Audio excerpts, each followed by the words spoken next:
Did the Michigan football coaching staff let down the players and the fan base? Welcome back to my channel. My name is Dr. Anwar Youssef Dunbar, and this is Big Discussions 76 Sports. First of all, please like this video, please share it, and please subscribe to my channel. If you want to make a donation to Big Discussions 76 Sports, that information is below in the description box. And you should also consider joining my newsletter, or should I say the newsletter for the Big Words LLC. Just like Steve Dace, I'm not just interested in Michigan football. Many of you know that I'm a writer and I have other projects going on as well. So I plan to use that newsletter as a vehicle for talking about the book. I've talked about it here on the channel thus far, but there's much more to come, and you guys should consider joining the newsletter. I'm going to leave a link in the description box below as well. There's a little 2-paragraph greeting, and then there's a subscribe button there. I promise that your information will not be shared, it will not be abused, and it will be protected. I envision the letter just going out monthly. So now that that's out of the way, did the Michigan football coaching staff let down the players and the fan base? Speaking of Steve Dace of the Michigan podcast, I did watch his Rosie.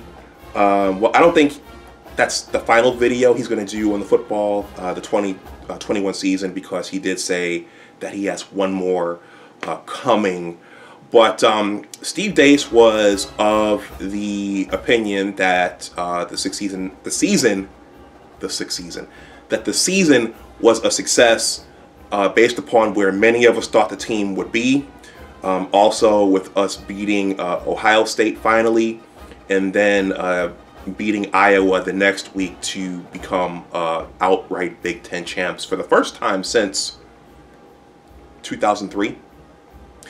In any case, regardless of how the semifinal game against Georgia went, Steve was of the opinion that the season was a success, and I'm kind of in that same boat with him.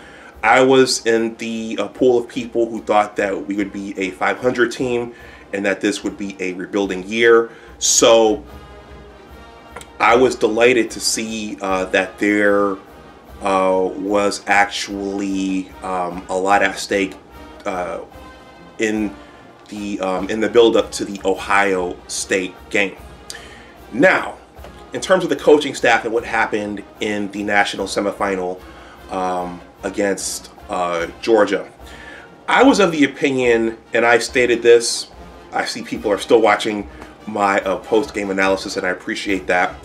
I was of the opinion that we simply met a more formidable foe, that they were a bigger and stronger team loaded with 5 stars on both sides of the ball. And I was also of the opinion that that stage might have been too big for Cade and the rest of the team. That was my opinion until I listened to the great Johnny Olden. And shout out to Johnny Olden. I might try to get him back over so we could talk about this. Johnny, if you're watching this, I might hit you up pretty soon. But Johnny was of the opinion that the coaching staff did not properly prepare the team, and that the coaching staff did not put together an appropriate game plan on either offense or defense, which helped lead to the butt whooping that we saw. And the more I listened to Johnny, and I'll admit it, Johnny knows a lot more about football than I do, the more I listened to his fiery take on it, which I'm going to leave below in the description box, I kind of think that there's something there. It almost, and I haven't watched the replay of the game, and I don't have an interest in watching the replay of the game right now, but it was almost as though, in addition to being bigger and stronger and faster, Georgia seemed to know what we were going to do and how we were going to do it.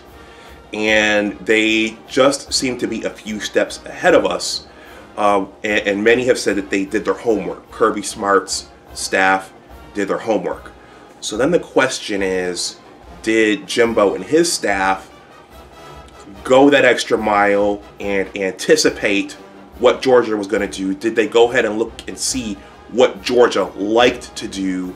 And did they tell the players and hammer it into their skulls, okay, this team just got embarrassed by the Alabama Crimson Tide. We may likely bear the brunt of that. So I think, yeah, it just, in hindsight, our team didn't look prepared in terms of X's and O's. We know that Georgia had more talent. We know that the SEC has more 5-stars than pretty much every other Power 5 conference. But what you're looking to see, and you know, what you're looking to see in a game like that, in a championship matchup, you know, you're looking to see how the other team responds. So when one team gets punched in the mouth, which happened to our team early and often, you're looking to see, okay, how do they handle that punch? Are they able to gather themselves and throw a counter punch? That is what we were all looking to see early on when Georgia just blew the doors off. I think part of that was their talent difference. I think part of that was the overall level of competition in the SEC. I think part of that was, as I said before, all those wins that we squeaked out against teams like Nebraska and Rutgers and Penn State, who had a hurt and hobbled Sean Clifford, and I think they had a key injury somewhere else. I think you saw that versus the competition that Georgia played the entire season. I think that's I think all that stuff bubbled to the surface during the game. But I think there was something to a lack of planning as well. So while I was in Buffalo and I was there longer than I wanted to be, me and my mother were sitting down and we were watching the Buffalo Bills host the Atlanta Falcons, and I had to explain to my mother that football, you know, why for the novice, what you notice mostly is the physicality, the hitting, the running, the physical aspects of the game. But football is very much a chess match, you know, between the coaching staffs and to a large degree the quarterback and the middle linebacker for the defense. It's a chess match. There are strategies, there are specific plays being called. The offensive line on run plays, they're pulling in a certain way. You know, they're bringing in multiple tight ends. You know, the defense is loading up with 5 defensive backs and those kinds of things. It's very much a chess match. And if one coaching staff is preparing and assembling a game plan, a very well thought out game plan, and the other team is coming out and the other coaching staff is coming out and just saying, yeah, we're just gonna play our game and we're just gonna do what we want to do. We've done it all year. We're gonna make them stop what we want to do. If the other coaching staff is doing that, then they're putting their players at a huge disadvantage.